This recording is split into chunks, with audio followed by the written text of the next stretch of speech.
Welcome back to my channel. Your girl Gigi here, and let's go ahead and get right back into things. We got 90 Day Fiance Happy Ever After to get into. It was a really good episode because basically this is the part where everybody's relationship starts imploding and we are just here for the ride. We're watching everybody basically try to figure out why the hell did I get in this relationship in the first place, okay? But let's go ahead and knock this out because your girl is hungry. I need to go in there and fix me some lunch. So basically we open up the episode with Andrei and Elizabeth because, did we open with Andrei and Elizabeth? Well, that's just what we're going to start with. Elizabeth is walking with him in the park and basically telling him, like, dude, like, you really, like, went after my family. Like, you need to apologize. We need to make this better. One, because they're going to be in my wedding. And two, firstly, her daddy's paying for everything, Andrei. How do you disrespect the man that is literally funding all of your living expenses? The fuck?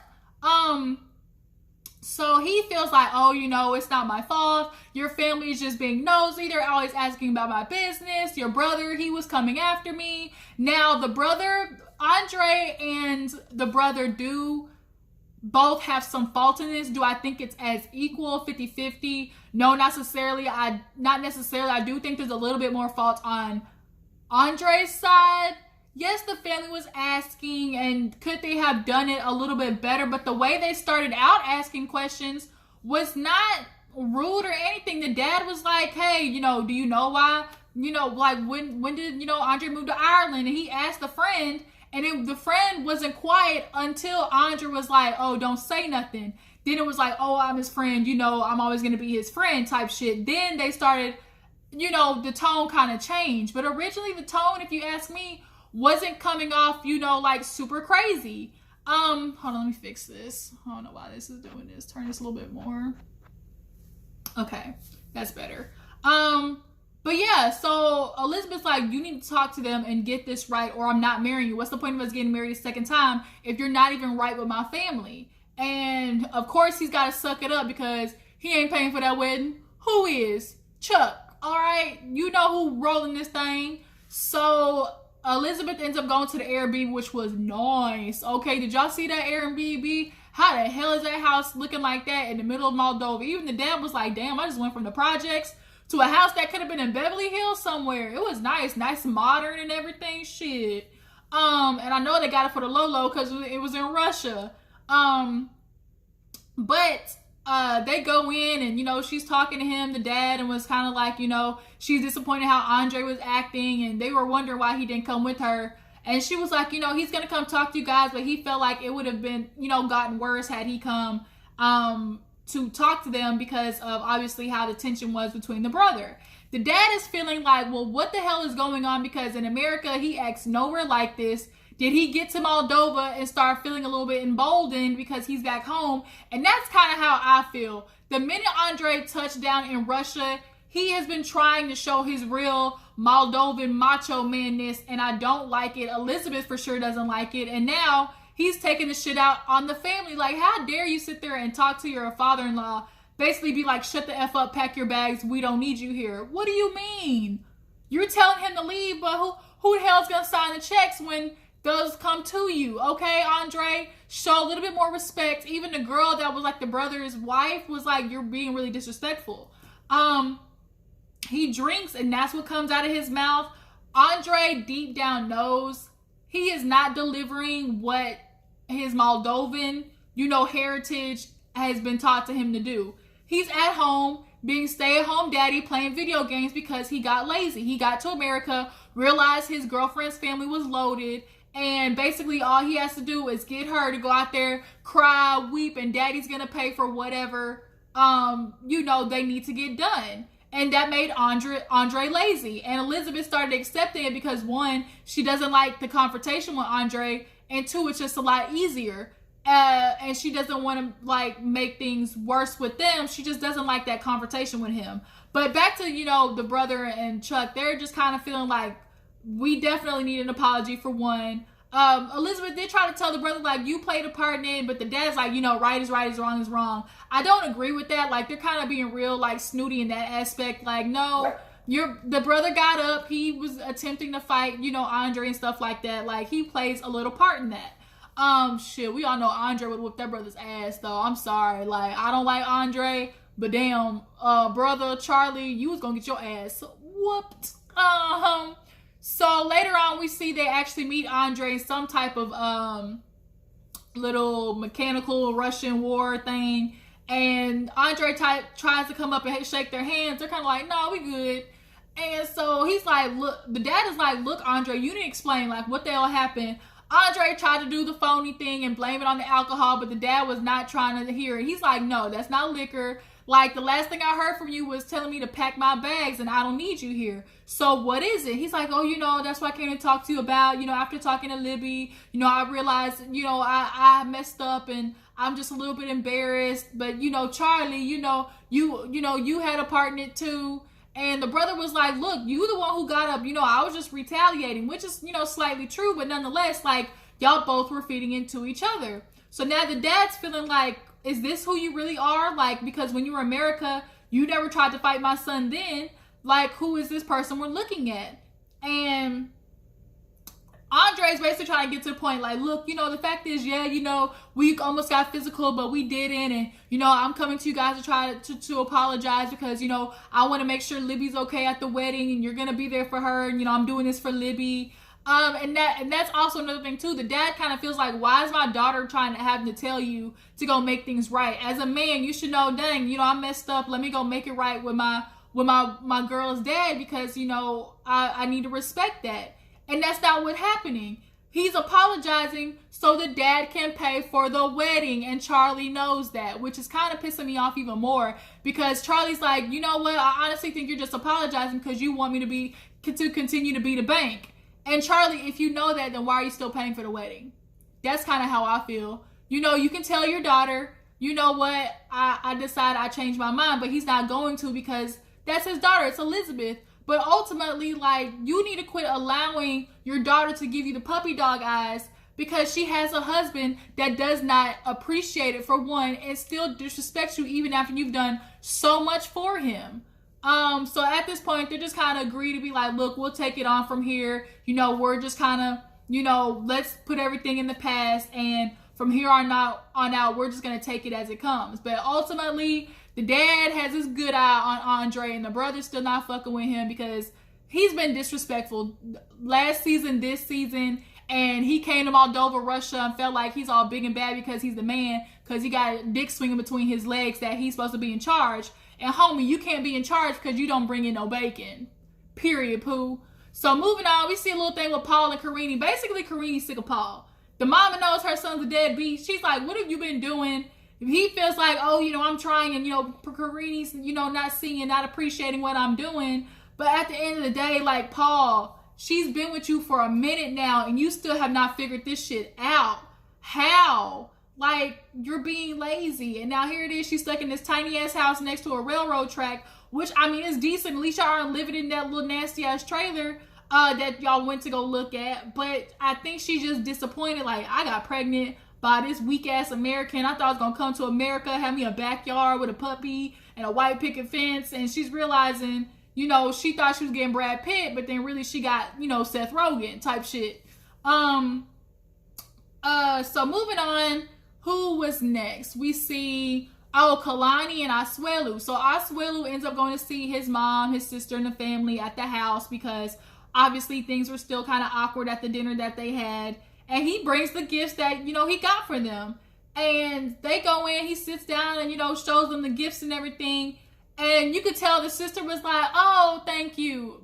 But where's the money at?" The way the sister just looks at him, like, she really wasn't appreciating it. She was just like, she got it, but was just like expecting more. And I can't stand these cultures where like they just put the responsibility on like the kids to start taking care of grown ass parents and adults. So the mom is like, why is it when Kalani says something like you follow it, son, and the sister's making it worse? Basically like, "Oh, she's older, so you follow you. Mom, he's not a real man. He listens to whatever she says. Just let it go." And Asuelu finally got it right. Look, I got kids. My money is Kalani's money. Kalani's money is my money. Especially since the fact y'all still ain't understanding.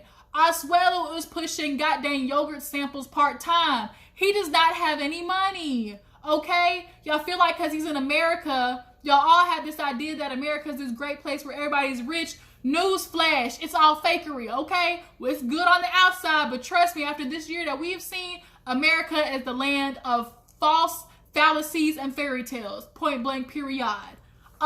We ain't rich over in this junk.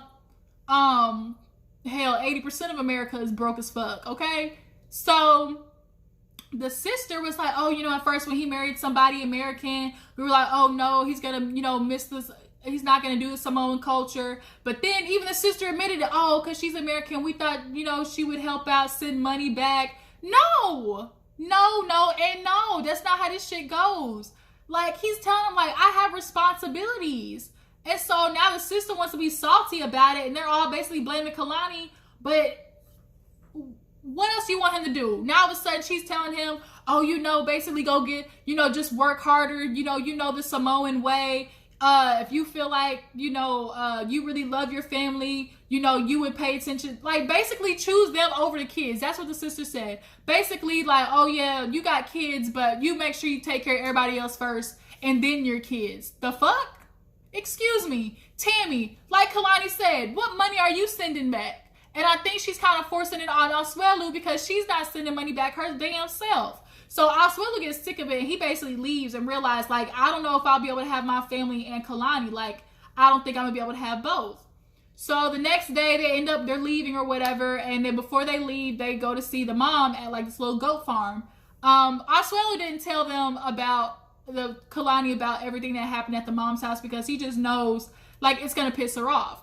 So they're down there, and the mom comes, she says hi to Kalani and stuff like that, and she's like, Asuelu, I love you, you're my son and everything, but I don't work, and, the Samoan way, you've been paying for, things with me and your dad, she tells Kalani, Asuelu's been paying for me and his dad before he met you, you know how this goes, and Asuelu gets emotional because he's like, do you not understand, like, I gotta take care of my kids first. I don't have a lot, we don't have a lot, and we're gonna be homeless out on the street if I don't pay bills. Like, is that what you want for your grandkids?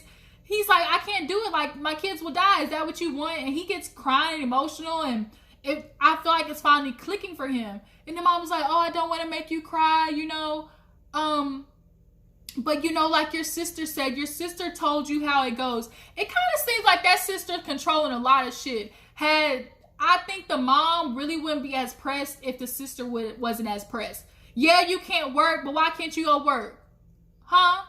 She's like, you live in America. Just go. If you love us like you say you do, then your pockets should follow. No, I can have all the love in the world and still be broke as a joke. She's like, I'm broke and need money. Well, shit, Asuelu's broke and need money. Hell, we all in the same boat. I can't be drowning myself and then take you on.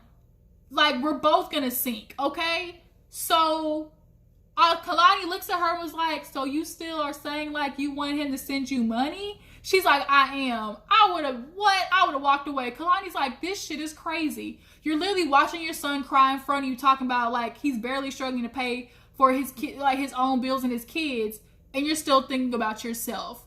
What the actual fuck, okay? Next week, we see the sister and Kalani get into it. Kalani said, had she touched me, I would have dropped her. And I would have been like, yes, whoop that trick, L, whoop that trick. Tammy need to get her ass whooped. Talking about, I ain't got nothing to do with it. This ain't nothing that got to do with you. The hell it don't. Samoan culture my ass.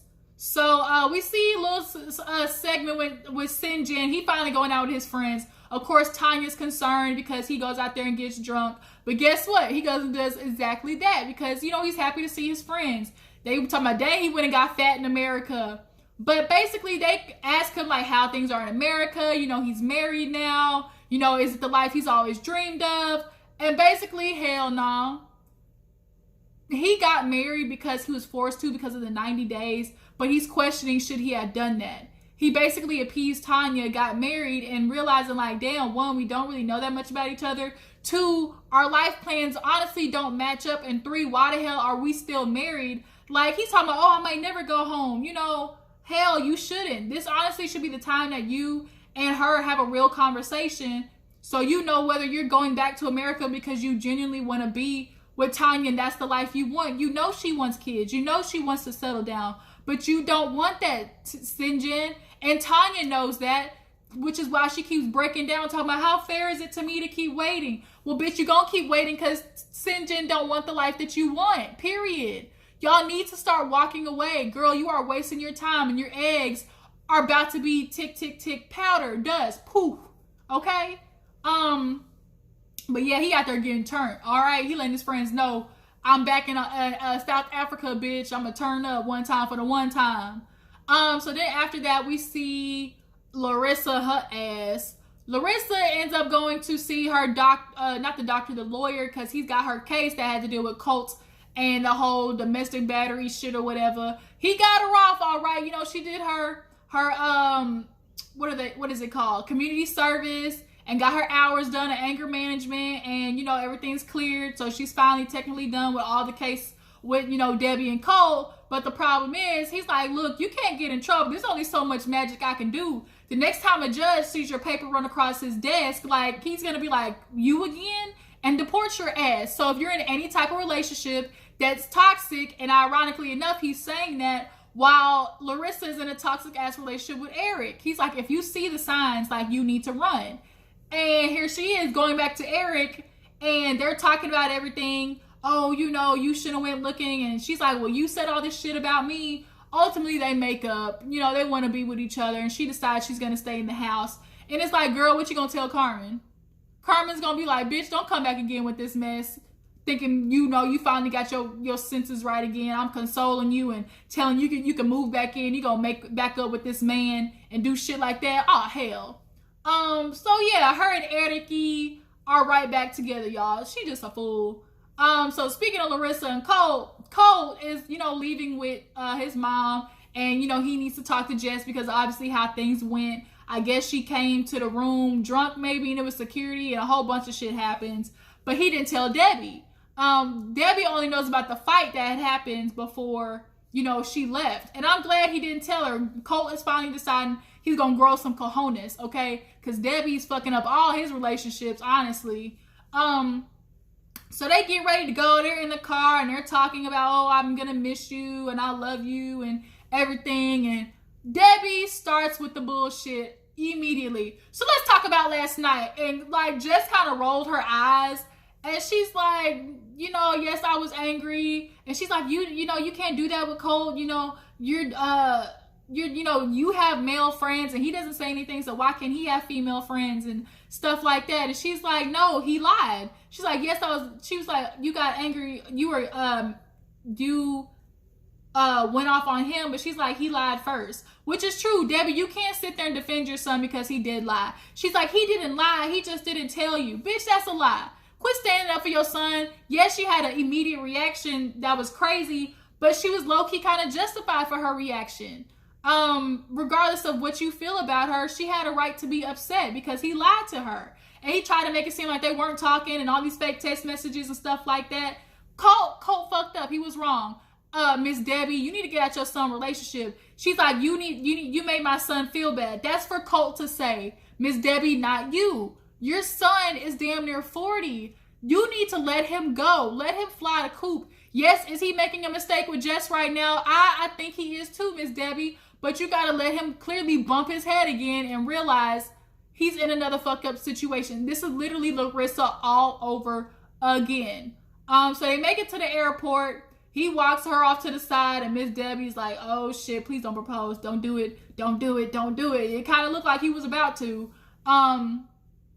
But they're basically talking about how, you know, they're sorry and they're gonna miss each other. They love each other. He wants her to come to Las Vegas. All that mushy gushy, you know, shit right there. Miss Debbie, she's like, let me cut this shit out. Cole, it's time to go. You know, our flight's gotta go. Miss Debbie is not here for it. She's like, you know, she thinks they should go their separate ways and Colt should move on. I think so too. Jess is playing this for the long run, the long haul. She knows what she's doing. Yes, do I think there is slightly, you know, something about it just, I don't think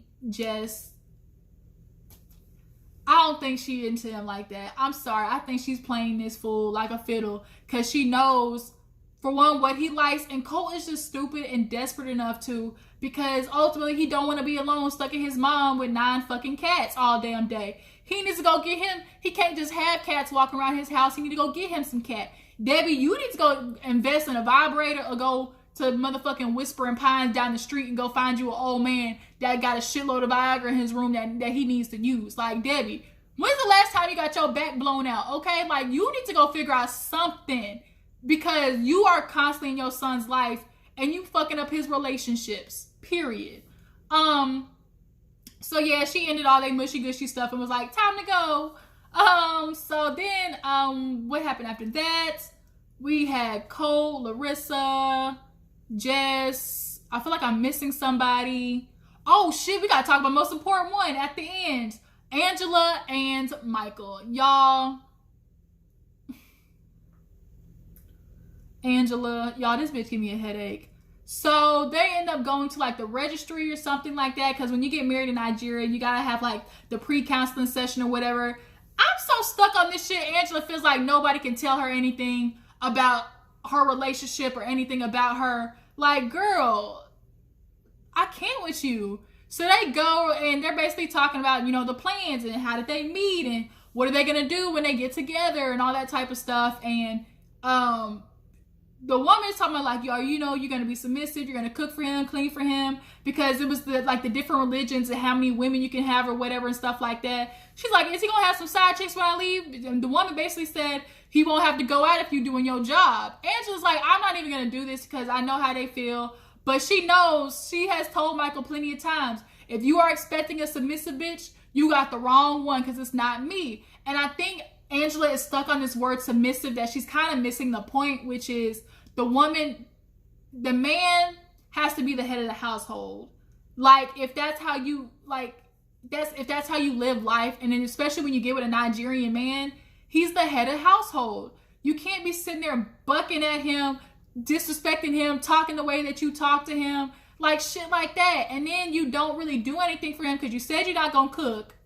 You got 6 grandkids that he's gonna stay at home, basically be taken care of. Michael's gonna be the bitch in this relationship, literally. He's gonna be the one staying home, cooking and cleaning, taking care of the 6 grandkids that you got. And then when you get home, because you at work, you feel like he owes you basically because he came to America. And yeah, by the way, give me dick, 3 days a week. What the hell? So after that, they actually end up going to see the aunt. And the aunt is not here for it. After she saw the side of Angela that Michael has been trying to avoid them seeing, the aunt is like, hell to the nah, to the nah. She ends up talking with Angela, like, I like you and everything like that. Like, what is to come for the future and stuff like that. And, she's like, you must be a submissive woman. She's like, I keep hearing this submissive. Like, Michael, something's not right here. Why they keep talking about me being submissive when we've already talked and you know how this is going to go. She was like, you married a Nigerian woman, a Nigerian man. She's like, well, good thing we're moving to America. What does moving to America have to do with anything? Because she's like, you must respect his culture. Well, you must respect mine. Girl, in America too, women are submissive to their husbands. So I'm confused. Like, what are you lost at? At the end of the day, in most cultures, the woman, as they say, the man is the head, the woman is the neck. And yes, the woman's input is going to be taken, if you find the right man. Yes, he'll be the head of household, but the right one will still consider you, treat you with respect, and, honor you as his wife. But she keeps hearing the word submissive and she's letting it basically freak her out. To the point where she becomes very disrespectful with Michael. She's like, let me get up, go to the bathroom. And he's trying to calm her down.